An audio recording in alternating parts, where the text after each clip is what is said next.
Hello, Allison. Thank you so much for joining us. Thank you for having me. This is my first ever podcast, Your so very it's so first fun. podcast at the PCG booth. That is so exciting. Yes, thanks for having me. Cool. So this is Allison. She is the director of marketing at Rich Ford and a longstanding client of PCG. Yes. So I thought, who else other than you to have on our podcast? And this is the first time we're doing these podcasts at DMSC, so super exciting. No, I can never tell what to expect with you guys. Every time you have something new and something innovative. So, of course, you're going to add podcasts to the mix. Just add it to the stuff that we do. Yes. Yeah, exactly. Cool. So I want to talk to you a little bit today about your media mix and determining budgets. I know determining budgets for dealers across different platforms is a super hot topic, especially when we onboard new clients at PCG. They're always like, well, how much should I be spending on Google? How much should I be spending on Meta or my other platforms? How does that work with the CDP if I'm invested in one? So for you at Rich Ford, what's your process in determining marketing budgets across different platforms? And what's your process in just determining your media mix as a whole? Gotcha. That's a wonderful question. And, with marketing, we all fall victim to you want to be everything to everybody all the time, but there isn't endless funds for that. So again, having to consider what that looks like.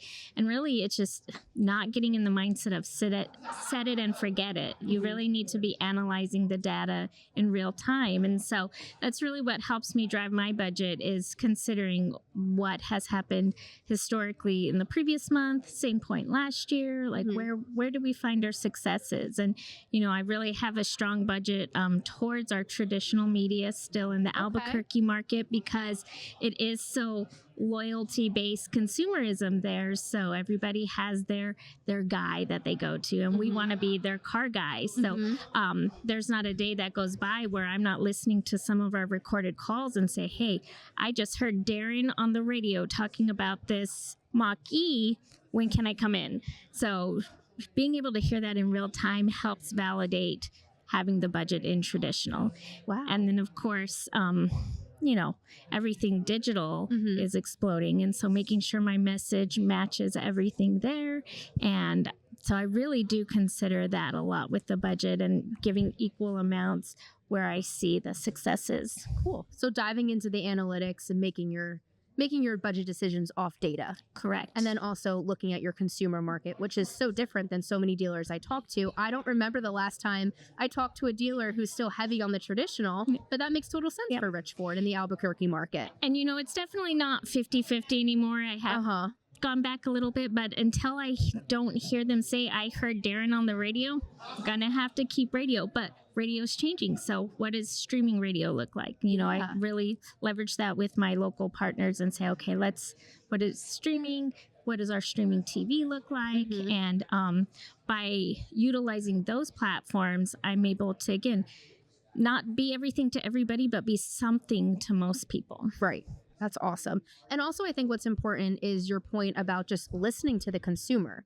I think so many marketers go to so many of these automotive events and they are just drowned in shiny objects, the latest and greatest thing. Google Analytics 4, for example, it's such a beast to so many people, and they get lost in making data-driven decisions, which is important, but we're still a people business. People are still buying from people.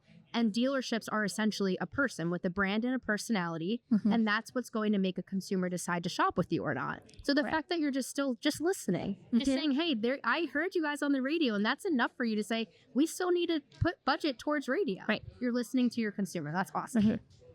Are there any new platforms or marketing automation tools that you have added to your media mix recently that you're really liking, or any new strategies that you're testing? Well, I haven't yet, but of course, CDP, the last conference has always been top of mind, but it's a smaller dealer group trying to figure out, does that make sense? So really right now, it's just using our current partners to clean up our data. So that way we can make sure we're not cannibalizing our customers. And so that's really where I'm at right now. As far as what we've added since the last conference, we are using auto alert for our equity mining. So really the data is in our CRM, but having auto alert go in and clean it up, we're able to be more efficient in decision making and which customers to reach out to proactively and grate them on the service drive and say, hey, this Ford Fusion is exactly what we're looking for. When can we upgrade you into something else? So I've been really happy with the auto alert. But again, it's not a set it and forget it thing. You have to actively work in mind to get actions. Yeah. Do you have any tips for maybe newer marketing managers in the automotive space to juggle all of this? Because like you said, you're always having to look at the data and you have to be proactive about it. So what's your biggest tip maybe for somebody new to automotive who's a marketing manager overseeing stores and they're like, this is actually a lot more than I ever anticipated, which it always is. It is. Well, and I think in the dealership world too is when you show initiative on something and you're like a vain interest in it. It's like, okay, let's put this task and let's put this task. And so what started as a traditional marketing task is dealership operations, because you have to understand what the leads are, how they're performing. And so really it's just understanding what your organization style is. You know, I am checklist, spreadsheet, pivot table deluxe, but that works for me. I utilize my calendar, my recurring activities. Like I need to make sure this message is in place by this date, which then I back myself into my timelines. Like if I needed to go live here, when do I start production? When do I do the buys? Awesome. So cool. And so how does attending DMSC every year, and I know you come to MRC too, which is so much fun.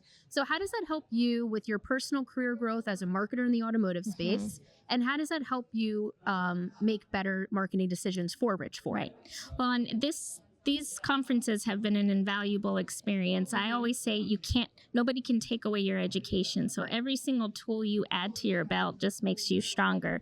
And so for me professionally, I'm able to see what's going out nationally that maybe in Albuquerque we wouldn't know what's going on. So being able to talk to like-minded people who go through the trenches that, you know, sometimes you feel siloed by yourself and wearing all those hats, but to hear that everybody's wearing the same hats and this is what they're doing is that camaraderie that really I gain inspiration from and utilize it when I get back into the dealership and I just throw all my stuff on everybody. I say, I know it's a lot, but we can do it. And here's how and here's why. Right. That's awesome. Cool. Well, thank you so much for joining our podcast, the second person to be on the PCG podcast and your first podcast. So thank you. I'm so happy to be part of this. Thank you very much. I appreciate it. Yeah, and I'm looking forward to an exciting next few days. Thank you. Me too. Cool. Thank you.